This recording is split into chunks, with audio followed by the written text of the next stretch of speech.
Почувани браќа македонци и сестри македонки, почувани државјани на Република Македонија. Деновиве слушаме дека Европската унија под влијание на Грција и Кипар воведува санкции спрема Република Турција.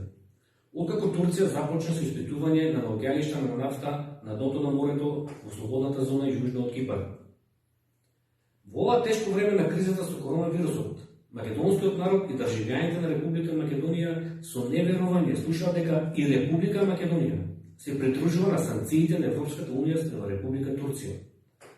Ова е извонредно погрешен и непромислен потек на владата на Македонија да воведува санкции спрема докажан пријател во изминатите 30 години како што е Република Турција.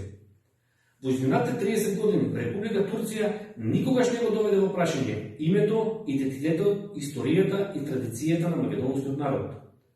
Да подсетам, Република Турција меѓу првите ја призна Република Македонија со уставното име во 1992 година. Во тие немирни времиња единствен пријател на Македонија беше Анкара. Тоа не смее да се заборави. Ја користам приликата да подсетам на еден многу интересен момент кој останува вечно врежан во меморијата на македонскиот народ. Имено во посета на Македонија беше турскиот премиер Сулейман Демирел. Тогашниот турски премиер со тогашниот македонски председател Киро Глигоров, како негов домаќин, посетија една од џамиите на Бит Пазар.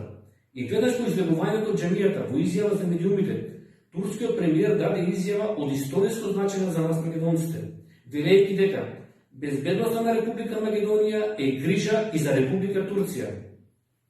Преведено на обичен јазик, ова значи дека Турција ќе се вмеша и ќе ја брани Македонија при евентуален напад од било кого во тоа време.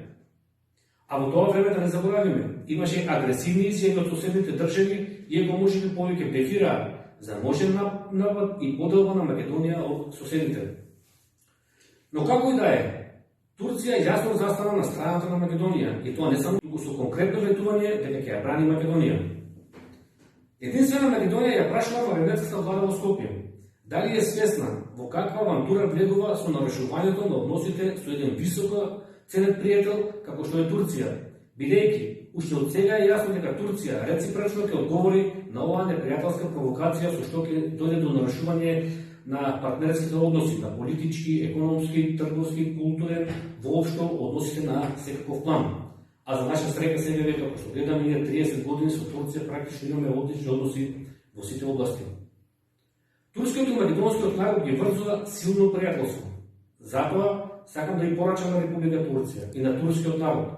Ова не е одлука на македонскиот народ, туку ова е одлука на марионетската влада во Скопје од диктат на незините ментори од Брисел.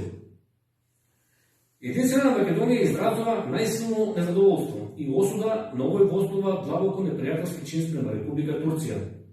Одлуката за санкции против пријателска Турција за единствена Македонија е неприфатлива и штетна за македонските национални и државни интереси.